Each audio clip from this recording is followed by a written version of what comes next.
Heat wave और heat wave, इसी की चर्चा इस समय भारत के गलियों गलियों में है, खासकर भारत के कंक्रीट के जंगलों में। उत्तर भारत के जितने शहर हैं वो इस समय हीट वेव की मार झेल रहे हैं। अभी रिसेंटली मैंने सोशल मीडिया पे देखा कि लोग इसके बारे में ढेर सारी बातें कर रहे हैं। बातें क्या कर रहे हैं, कौन कौन से मुद्दे हैं जिस जो इस समय चर्चा में है। सबसे ज़्यादा चर्चा में है कि वर्ल्ड मैप के इंडेक्स में भारत को बिल्कुल रेड जोन में दिखाया गया है। मतलब भारत में जो हीट वेव है वो बहुत ही हाई है, बहुत ही इंटेंस है, और सब लोग इसके बारे में बात कर रहे हैं। लेकिन ये सिर्फ प्रॉब्लम के बारे में बात करना है, हम सभी लोग मिल के प्रॉब्लम के बारे में बात कर रहे हैं कि शहर गर्म हो रहे हैं, कंक्रीट के जंगल गर्म हो रहे हैं, रातें गर्म हो रही हैं, दिन उससे भी ज़्यादा गर्म हो रहे हैं। लेकिन यदि हम लगातार प्रॉब्लम पे बातें करते रहेंगे, सरकारों को दोष देते रहेंगे, सिस्टम को दोष देते रहेंगे और सलूशन का पार्ट नहीं बनेंगे, तो ये समस्या आने वाले समय में और ज़्यादा विकराल रूप लेने वाली है।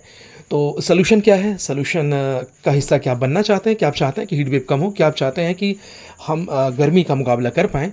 तो उसके लिए कुछ सिंपल हैक्स हैं, कुछ सिंपल ट्रिक्स हैं, और थोड़ा सा कम्युनिटी पार्टिसिपेशन करना होगा, थोड़ा सा समाज में आपको उतरना पड़ेगा, थोड़ा सा धरातल पे आना पड़ेगा। वो कौन कौन से काम हैं जो हीट वेव को रोक सकते हैं? सबसे पहले प्लांटेशन। हमारा अपना नज़रिया ये होना चाहिए कि हमें अगर भारत को हीट वेव से बचाना है तो हमें प्लांटेशन करना पड़ेगा। प्लांटेशन में हम क्या करेंगे? क्या कोई हम फ्लावर ला के लगा दें? क्या हम गमले में फूल ला के लगा दें? जी नहीं।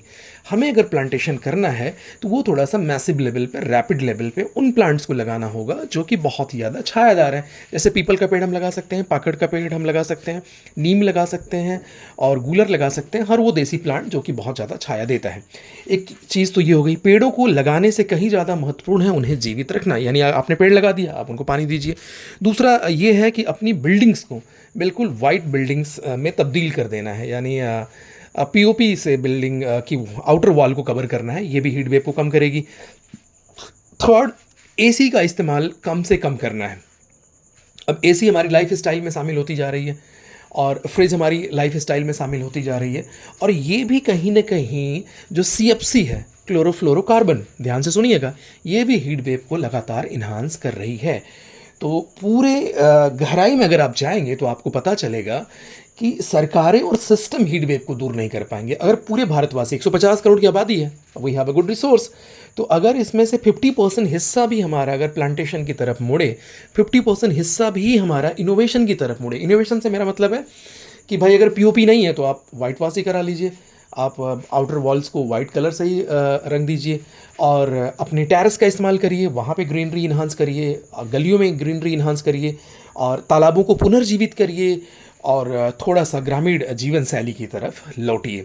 और ये सारे उपाय मिलके हीट वेव को कम करेंगे, और ये ज्वाइंट बिल्कुल वॉर की तरह होना चाहिए। सोशल मीडिया पे आके बातें करना बहुत आसान है, प्रॉब्लम पे बातें करना बहुत आसान है, सॉल्यूशन का हिस्सा बनना थोड़ा मुश्किल है। तो थोड़ा दिल बड़ा करिए और आइए सॉल्यूशन का हिस्सा मिलिए, सॉल्यूशन का हिस्सा बनिए और प्लांटेशन की शुरुआत करिए। हीट वेव अपने आप कम हो जाएगी।